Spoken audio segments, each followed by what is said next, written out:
Have you ever wondered why we go to war? Or why you never seem to be able to get out of debt?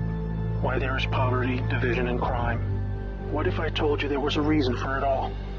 What if I told you it was done on purpose? What if I told you that those who were corrupting the world, poisoning our food, and igniting conflict were themselves about to be permanently eradicated from the earth? You might think that an idealistic fantasy. Well, let me tell you a story.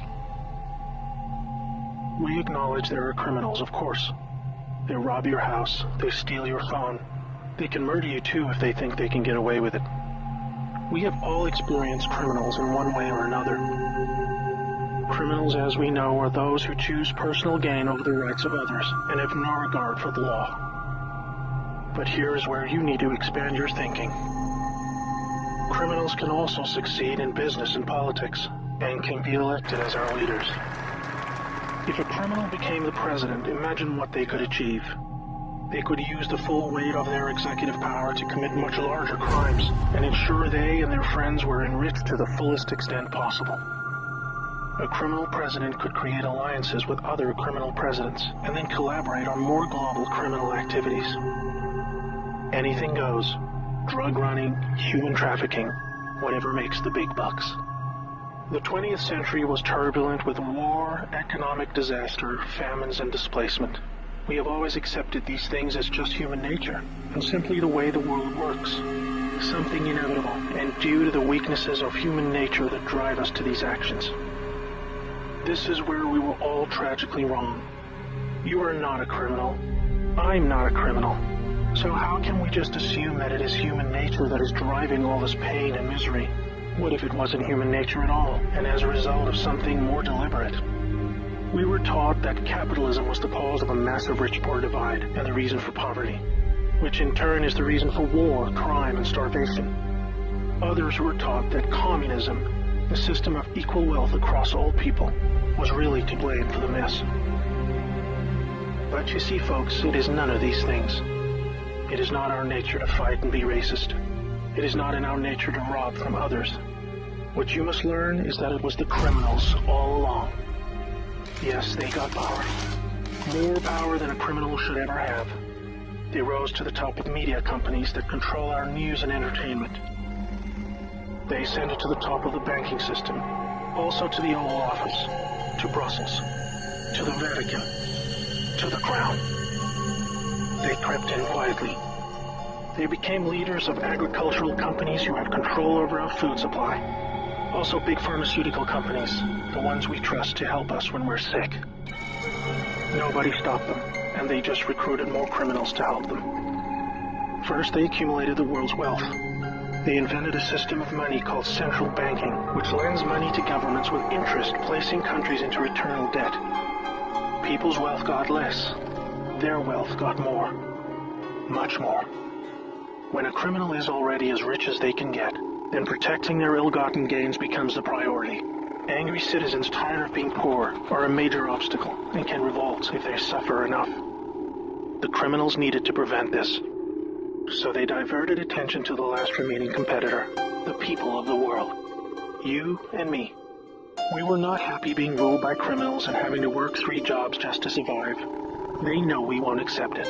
So they use their control of the media to set black against white, woman against man, young against old, Muslim against Christian.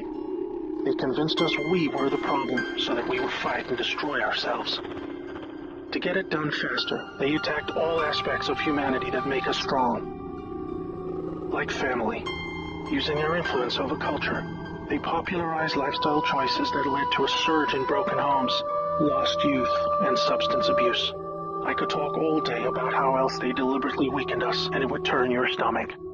We were just trying to get on with living. So where are all the good guys? Good people just want to get married, have kids, make a living, and enjoy their liberty. Well, there were good guys. Many.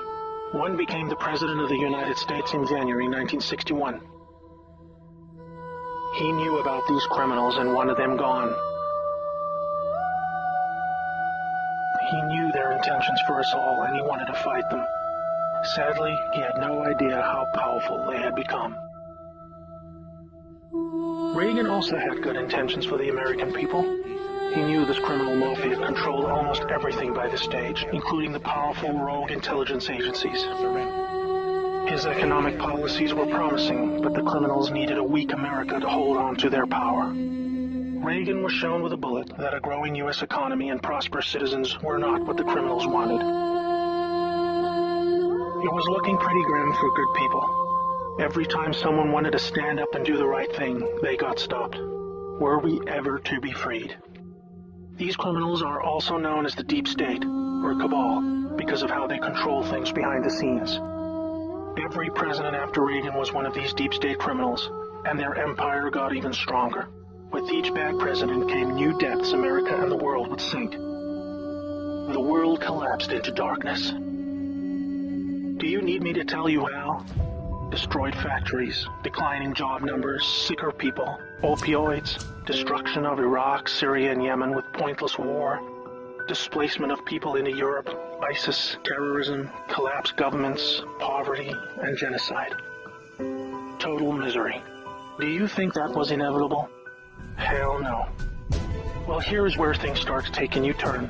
When the full picture comes to be known, it will forever be regarded as the greatest story ever told. Well, here is the top line. Some good people still held positions of power. They valued humanity and the rule of law. While the criminals discussed their game plan at the annual Bilderberg meetings, the good guys were making plans of their own. The information age was coming to change history forever. As the internet flooded into every home and appliances became smarter, and when people started carrying tracking devices, an opportunity to put an end to criminal control over the world was emerging. We became connected, trackable, and surveilled. But so did they. They became dependent, just like we did, on email, SMS, instant communication. It made crime much easier, but it also put them on a grid that, if accessed by the right people, would expose their crimes to the public and end their iron grip on us once and for all. In this new age of information, it was thought that the military should also have its own intelligence agency to focus on cybercrime and espionage. They called this the NSA, the National Security Agency. Here we had every phone call, email, and text from every device stored and archived. Whether it be someone making a doctor's appointment, or the deep state setting up a massive heroin purchase from the Taliban. In the right hands, it would be enough information to expose the entire sinister criminal plot to rub us blind and wipe us out. Hold that thought. Now I need to explain the plan. The good guys were devising a plan to reclaim the world from the cabal and return it to the people. It would involve alliances with multiple countries, since the criminals had global rat lines, trade, and other infrastructure in place that would need their cooperation. It came down to two choices for America. Launch a military coup to seize the government from whichever cabal puppet was in the White House at the time. Or win legitimately, take control of the NSA, expose the criminals for what they are, and arrest them all. Obviously, the first option would be very troubling for the public. With people still preoccupied with cabal-engineered social issues, they would likely revolt and hurt themselves and others. No, it would have to be the latter. So they needed a candidate who could win, and who could win big. Many states like California had been so heavily inundated by criminals that even the voting machines were electronically set up to swing votes any which way. It would need to be a very decisive victory. Good patriots in the U.S. military and their global partners asked Trump to run for president so they could take back control of America legitimately without alarming the public. Trump was a good choice, obviously, because he overcame the voter fraud and won. But he was a patriot, and he was loved and admired by the public. He was not interested in joining the cabal because they hated America, and he did not agree with them on that point.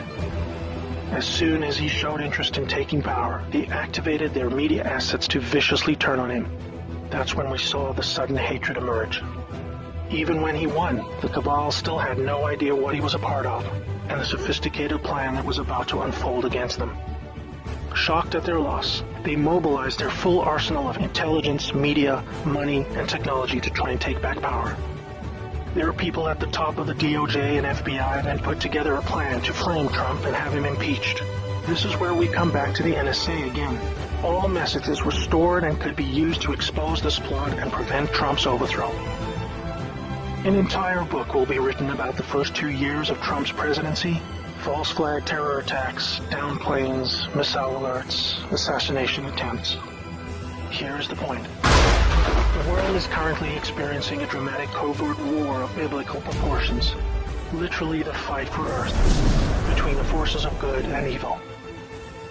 I can't put it in simpler terms, but I can say it appears the good guys are winning. The cabal had complete control over North Korea.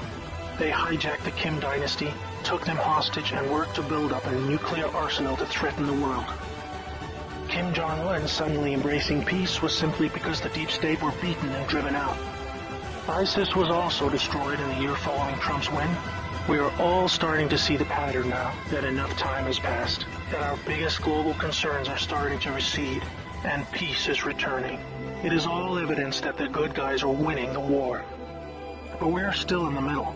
While a lot is improving, it still puzzles many that most of these known criminals are still free, especially the higher-ups like Hillary Clinton, the Bushes, and Obama. That is coming in the next chapter of the story. That's why we have Q. The good guys with control over the NSA began the Q intelligence dissemination program to invoke an online grassroots movement that came to be called the Great Awakening. It started on underground internet channels and then moved to the mainstream. Q has been a fun distraction for those who follow world events and desire truth, but it is about to begin a much more important and necessary phase, keeping the public informed when the deep state war breaks out onto the surface. By this, I mean high-profile arrests. Yes, folks, the criminals I'm referring to are famous politicians, actors, singers, CEOs, and celebrities. People who have earned our trust, respect, and admiration. They have done very bad things that are all fully known and documented, and they will be severely punished. Those of us who have followed Q since the beginning will be here to help you make sense of the coming events. We are among the first to realize that our petty partisan divisions are just trivial distractions, and we are all enslaved by a hidden enemy. We realize that the problem was never capitalism or socialism, Democrat or Republican, black or white, Muslim or Christian. We know it was just very powerful criminals who had too much power. Fellow slaves, it's time to buckle your seatbelt, recognize your true enemy, and embrace a new future that we all owe to the brave patriots who risked their lives to achieve this victory against the greatest force of evil the world has ever known. May God bless America.